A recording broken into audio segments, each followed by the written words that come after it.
Hello everyone, welcome back to my new mini blog. তো কেমন আছো সবাই? আশা করি খুব ভালো আছো। আমিও ভালো আছি। চলে এসেছি আবার একটা নতুন মিনি ব্লগ নিয়ে। তো সকাল সকাল ঘুম থেকে উঠে ফ্রেশ হয়ে নিয়েছি। তো চলো এরপর খাবো 1 কাপ চা।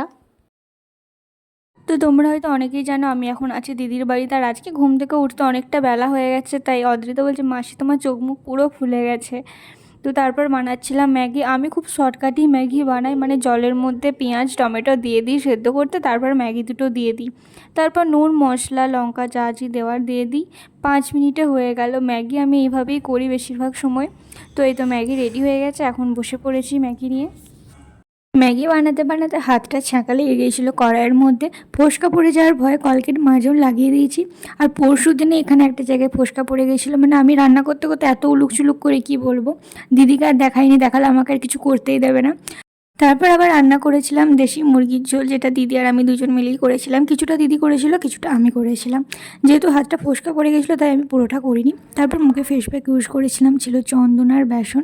ফেস প্যাক ইউজ করার পর স্নান করে এখন চলে এসেছি। রোদের মধ্যে বসে আছি, যেহেতু শীতটা এখনও যায়নি, তো রোদটা বেশ ভালোই লাগছিলো।